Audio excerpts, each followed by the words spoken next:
नमस्कार, स्वागत है आपका 3N न्यूज़ नेटवर्क में। आइए बढ़ते हैं खबरों की ओर। हाथरस के गांव अहवरनपुर में पंजाब चंडीगढ़ के भाजपा संगठन मंत्री दिनेश शर्मा द्वारा अपने माता पिता की याद में एक शिव मंदिर की स्थापना की गई।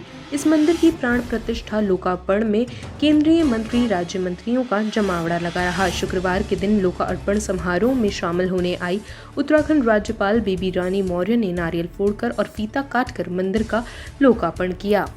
इस अवसर पर उनके साथ जगत गुरु शंकराचार्य राज रामेश्वर हरिद्वार, केंद्रीय राज्य स्वास्थ्य एवं परिवार कल्याण मंत्री अश्विनी कुमार चौबे भी उपस्थित रहे। जनपद बलरामपुर की पुलिस ने त्रिस्तरीय पंचायत चुनाव में अराजकता फैलाने वाले संभावित लोगों पर शिकंजा कसना शुरू कर दिया है। पुलिस अधीक्षक हेमंत कुटियाल के निर्देश पर जिले के सभी थाना क्षेत्रों में अराजक तत्वों को पाबंद किया जा रहा है। जनपद के सभी थानों की पुलिस के द्वारा मुनादी कराकर जिला बदर घोषित किए गए अपराधियों के घरों पर जाकर स्थानीय थानों की पुलिस के द्वारा तत्काल 6 माह के लिए जनपद छोड़ने की मुनादी की जा रही है तथा सभी थाना क्षेत्रों की पुलिस द्वारा पैदल गश्त किया जा रहा है। लखनऊ के चंदन हॉस्पिटल में नहीं की जा रही मरीजों की देखभाल, मरीजों को दिया जा रहा है बेकार खाना। चंदन हॉस्पिटल के रूम नंबर 309 में एक मरीज को दिया गया सड़ा हुआ खाना। हॉस्पिटल स्टाफ ने कहा कि हमारे हॉस्पिटल के कुछ प्रोटोकॉल है और इन प्रोटोकॉल के हिसाब से आप बाहर से कुछ भी खाना पीने की चीज नहीं ला सकते। डाइटिशियन क्या मतलब होता है? ये जो खाना हम करते हैं किस उसका है, सूंघ के देख लो, मुंह में डाल के टेस्ट तो दूर की बात है, सूंघ के देखो क्या महक रहा है। ऐसा खाना होता है? प्याज का महक आ रहा है। अरे हम प्याज भाई ये प्याज छोड़ दो, उसके अलावा जो बाकी चीजें हैं उसके पास सूंघ के देखो कैसा लग रहा है। ऐसा खाना होता है? पैसा ले उनको खाना तो दो इंसान को। ये वो 100-150 की औकात का ये खाना है। जिस दिन से आया उस दिन से कह रहा हूँ, बाहर का साला मिलता नहीं खाने को यहाँ पे, और ये खाना हम खाए जबरदस्ती क्यों खाए यार? हम ये खाना क्यों खाए? कौन सी मजबूरी हमारे खाना खाने की? हमको कोई पेट की बीमारी थी ये खाना खाए हम? अच्छा ये बताइए, सुनिए, उत्तर प्रदेश में 2022 की सियासत हलचल चरम पर है। कौन किस पर किस तरीके से वार करेगा इसका कोई अंदाजा नहीं लगाया जा सकता। तरीके से मोहसिन रजा पर FIR भी दर्ज की गई है और उनके खिलाफ बयानबाजी भी शुरू हुई है, पर यह 2022 का प्रोपेगेंडा माना जा रहा है। जिन लोगों ने कोर्ट में ये अपील पिटीशन दायर किया है कुरान मजीद के नौज़बिल्ला खिलाफ, हम ये समझते हैं कि उन्होंने लाखों नहीं करोड़ों नहीं पूरी दुनिया के मुसलमानों के मजहबी जज्बात को मजरूह करने की कोशिश की है और फिर इससे हमारे इस अजीम शान मुल्क की बदनामी भी पूरे आलम इस्लाम में पूरी दुनिया में हो रही है। लिहाजा हमें पूरा ये यकीन है कि मुल्क के सबसे बड़ी अदालत, मुल्क का सुप्रीम कोर्ट इस पिटीशन को इंशाअल्लाह खारिज कर देगा और हुकूमत से ये अपील है कि ऐसे लोगों के खिलाफ सख्त कार्रवाई की जाए जिससे कि आइंदा किसी की भी ये हिम्मत और जुर्रत ना हो कि वो किसी के भी मजहबी अक़ीदे और किसी के भी मजहब के खिलाफ कोई इस किस्म की बात कहें।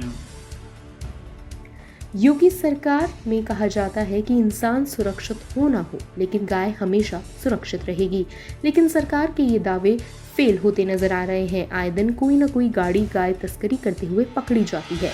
मामला राजधानी लखनऊ के सरोजनी नगर के रामदासपुर में बड़े पैमाने पर गौ तस्करी हो रही थी। गौ संरक्षण पर काम कर रहे भारतीय किसान मंच के राष्ट्रीय अध्यक्ष विनय तिवारी ने तस्करों को पकड़ा। तकरीबन 800 से ज्यादा गोवंश तस्करी के लिए जाते हुए पकड़े गए। 3 जनवरी को इटावा पुलिस ने चोरी के वाहनों का पंजीकरण कराने वाले गिरोह का पर्दाफाश किया था। इसके बाद परिवहन विभाग के एक राजस्व निरीक्षण और 4 लिपिकों की मिलीभगत सामने आई है।